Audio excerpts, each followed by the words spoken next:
So we have seen the behavior of dynamical systems, especially with some simple examples. The behavior is quite interesting, and we don't have to solve any differential equations to understand the behavior. You have this stable equilibria kind of a case where, and you have alternate of unstable, stable equilibrium points and things like that. Unfortunately, the behavior of vector systems is a lot more complex. So, rather than look at specific examples, I am going to basically imagine, right? Imagine 2D space where the state keeps moving from point to point and so on and so forth. And let's just, for the time being, origin is an equilibrium point, right? Now I'm going to draw a bunch of lines.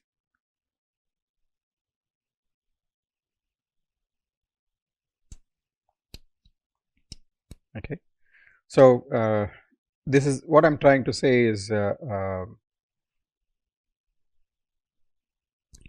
perhaps the system is such that wherever it starts, it just keeps going off to infinity in a particular manner, except in the case where you actually have this equilibrium point, right? So, on the other hand, this particular system is quite unbounded and basically relatively straightforward behavior. And this happens is you can see some kind of one-dimensional behavior. You just so happens that you have two-dimensional variables. So by transforming the system in such a way that we can actually think of this as a single-dimensional system, right? Anyway, I'm just basically going to show you different possibilities without specific examples. Suppose you have something like this, and again let's assume there is an equilibrium point, and you may have some kind of solution that keeps on going around and then reach this circle, right? Wherever you start, you're going to basically come around and keep going around and then eventually reach this, let me use blue and then denote that circle, right? Wherever you are, basically it keeps getting closer and closer and things like that, and then try to reach this particular equilibrium point. It will never reach this particular equilibrium point if we make the assumption of unique solutions, and none of the no two solutions will overlap one another, right? Now what happens in the within the circle? Perhaps it's possible that I start here and I may actually diverge and again approach this particular circle. And if I start somewhere in the middle, I mean somewhere exactly at the equilibrium point, I will remain at the equilibrium point, because that's the assumption we have. So let me put some arrow marks to understand, right?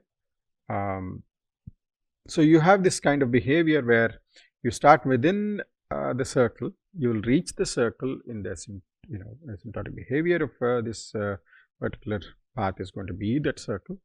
Even if you start from outside, then that circle will be reached. Whereas the equilibrium point, anywhere close to the equilibrium point, you perturb a little bit, you are going to move away to the circle. So clearly, intuitively we kind of understood that that kind of behavior is we define it as unstable, right?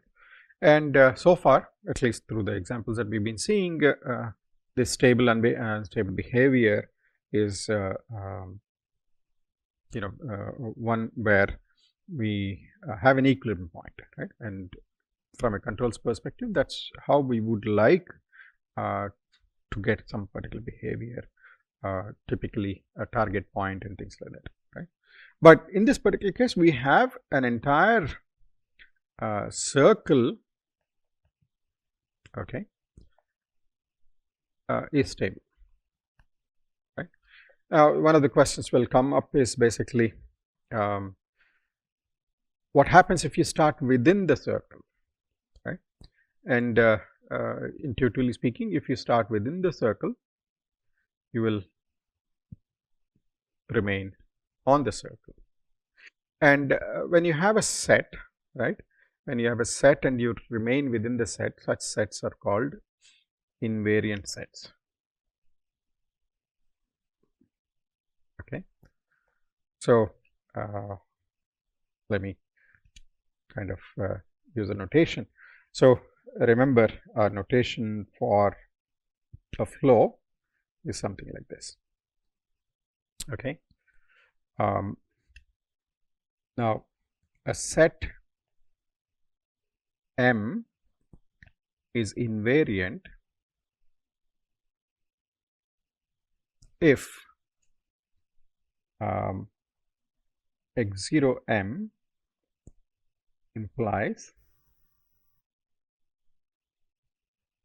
S of t comma x0 belongs to M for all t greater than equal to 0. And let's be careful. So since we are talking about actually in the positive side, if you move from a particular point, then if it remains within that particular set, then it's called actually positively invariant. Okay. Now you can define a set M being negatively invariant. Okay. Same thing is true for all t less than or equal to 0. Okay. If S of t comma x0, when you start at some x0 in M and S of t comma x0 belongs to M for all t less than or equal to 0, then we call that as negatively invariant set, right? And what is this negative? I mean, what is t less than 0? If you're wondering, basically for dynamical systems where we have unique solutions, then this essentially boils down to where we came from, right? You know, going back in time is like basically how can I reach that particular point and things like that. If you have multiple solutions, then things can be confusing. You can reach a particular point in multiple ways, and then basically this definition of invariant sets and things like that become difficult. So a set is invariant, okay, if it is both positively invariant and negatively invariant.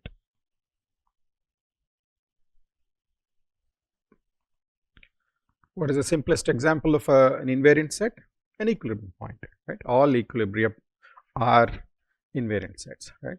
They are in fact negatively invariant as well as positively invariant, and so they end up being invariant sets. So this particular let's say circle could be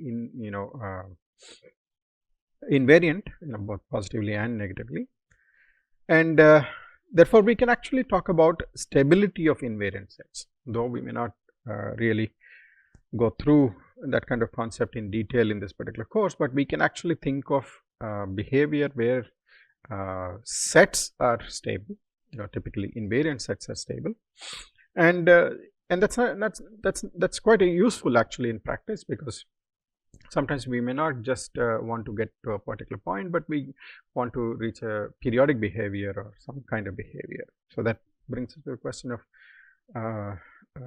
periodicity, right? So as I said, in this particular case, I'm just drawing the circle separately. The circle is invariant. Simply means if I start in somewhere, right? If I start here, I'm going to remain there, right? It's possible that this point is an equilibrium point, okay, in which case I'm going to start anywhere else, and then maybe I remain and then approach close to the equilibrium point but never approach it, whereas that particular point itself is equilibrium. So if I start on the equilibrium point, and I will remain there, right? Now the other possibility is, of course, I have solutions where if I start here, I'm going to basically keep going around and around. My drawing is bad, but basically what I'm saying is I'm going to remain on the circle. It's an invariant set. So I'm going to keep on visiting the same point again and again after a while, and then basically such solutions we call them as periodic solutions. Okay. So what is a periodic solution? Well,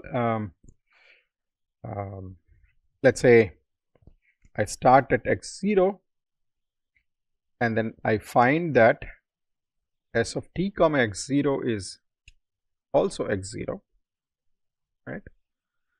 So then we can conclude that s of 2t comma x0 is actually s of t comma s of t comma x0. If you remember, one of the conditions of the dynamical systems is that we can always write it as s of t 2t as s of t comma some point starting at s of t comma x0, but s of t comma x0 is x0. So s of t comma x0, which eventually is x0. So we actually have this condition again. So we can convince ourselves that we can see that s of t comma x0, right, is also x0, and so on and so forth. So basically this particular solution, if this thing is satisfied, then it will keep on going back to x0, takes a time t, and it reaches x0, another x0, sorry, another time t,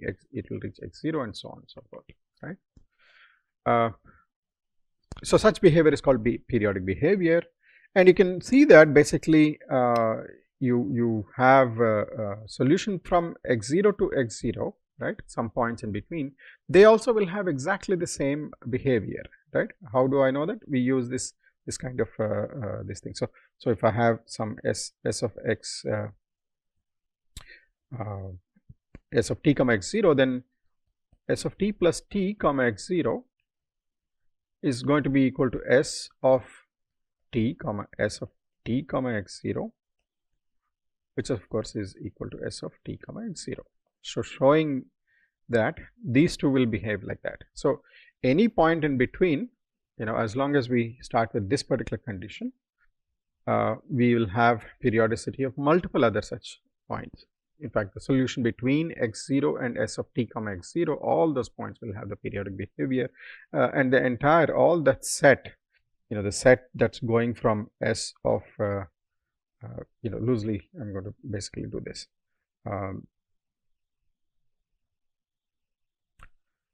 This set is called a periodic orbit. Okay. Orbit in the sense that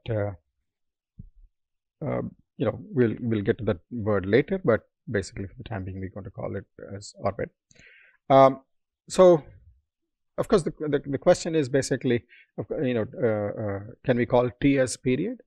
Yes, but the word period is reserved actually for that t which is minimum, right, minimum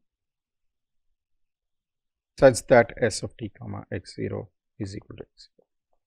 Okay. What I'm trying to say is x of 0 is equal to s of t comma x0 is equal to x0 can happen, but it's also possible s of t half of t also satisfies that, in which case basically we'll see all these conditions satisfied and many more. You'll have periodicity with respect to not t alone, but half t, right. So we can have all such t's and then take minimum of those and then call them as time period. And then immediately the questions will come, what about equilibrium points?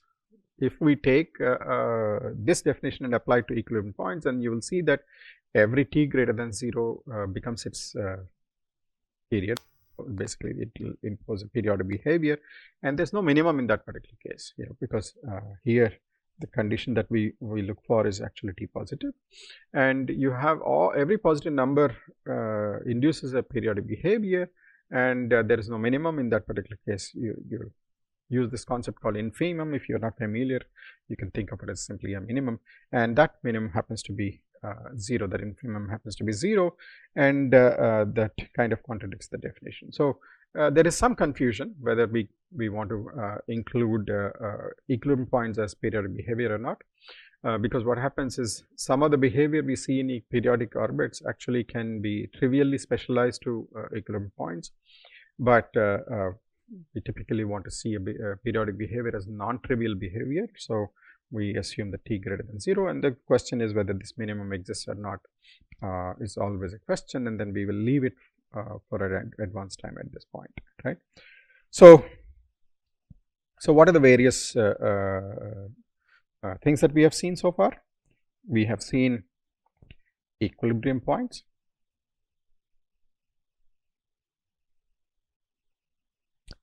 then we have seen just now periodic orbits, okay, and invariant sets, right, and of course these periodic orbits are invariant sets, right, and all these points could be stable, all these sets rather could be stable or unstable. Okay. So, of course, before talking about stability and instability, we also have cases where we have completely wild behavior, which we call as unbounded orbits, right, or paths. So, if there is a solution, you have multiple possibilities. They can just go off to infinity, unbounded, right. Now, even if you have a case where suppose I start here and I am going to go something like that, asymptotically reach this line, right, that is still unbounded behavior. It may have in one direction bounded behavior, the other direction unbounded behavior. Sometimes if we do not care about the unbounded nature of that, let us say in this particular case y variable, and we only care about x, we can address such behavior. You know, the maths become a little bit more complicated, but as far as technically is, as far as xy plane is concerned, this path is unbounded, right. So, you can have unbounded behavior, you can have bounded behavior. If you have bounded behavior, you have stable or unstable behavior. You can reach an equilibrium point, or you start from an equilibrium point, you remain there, you perturb at the equilibrium point, you can remain close to the equilibrium point or get back to the equilibrium point or go away, which is unstable behavior. Now, same thing can happen even if you have something like an invariant set or a periodic orbit. On the set itself, you will remain in the set because it is invariant, but from outside you can actually go away from the invariant set, get close to the set, and so on and so forth, right. Now, it is possible, okay, I am going to draw a picture and then first contradict myself. It is possible, let us say this is some set, and let us say this is invariant set, right. It is possible that basically you can reach this and get there, but in some cases it is possible that basically once we get inside, it will reach every point of that particular set. Now, one can show that is not possible for two-D systems. It is quite a celebrated result, and we are not going to discuss the proof. It is quite complicated, but it is possible. It is not possible in 2D systems such behavior, but you can imagine in 3D systems where you have some sets where this particular path is going to go reach everywhere, and then it has a little bit more complex behavior than that. In such cases, what happens is, even if you start, if you remember, basically one of the results that I stated earlier is, if the initial conditions are close enough, they remain close enough at the end, or rather the other way. If two solutions are close enough at some particular time, you can always find some region around initial conditions where you can impose such a closeness, right. But on the other hand, if you have some stable behavior and things like that, they will reach and remain there, right, close to each other and things like that. If they are unbounded, that's fine, but you can have behavior that is more complicated and stable or unbounded, where you have these so-called strange attractors. Okay, this is perfectly bounded behavior, but you have this notion of strange attractors, where these attractors are quite complicated, where the solutions keep going around the entire space of the sets, but then quite sensitive to the initial conditions. You can't predict the behavior, and then and what we use a word for such behavior is chaos. Okay, and there are very rigorous definitions of chaos, which I'm not going to discuss in this particular course. There's a loose definition of chaos, is things that are quite wild, but essentially what it says is you can't really predict the behavior of what happens to the solution, though everything's perfectly bounded and things like that, right? And unfortunately, we have some real systems like weather systems, which behave in this strange manner, and therefore we can never predict weather to a reasonable time, right? Up to a reasonable time. So, but nevertheless, you have all these different types of behavior. You can have bounded behavior, stable, unstable, strange attractors. You can have completely unbounded paths. So all such behaviors are possible, right? In the context of control systems, we want to ensure that through feedback control, we make the system stable, right? What does it mean? Well, we can only make some equilibrium point or some orbit become a not strange but actually a proper attractor, right? And we will discuss some of those notions at a later time. So with that, I'll stop this introduction to this dynamic behavior, and then come back and present rigorous definitions of these things. Again, just formalize the whole thing, and then look at a couple of examples on MATLAB. Okay, thank you.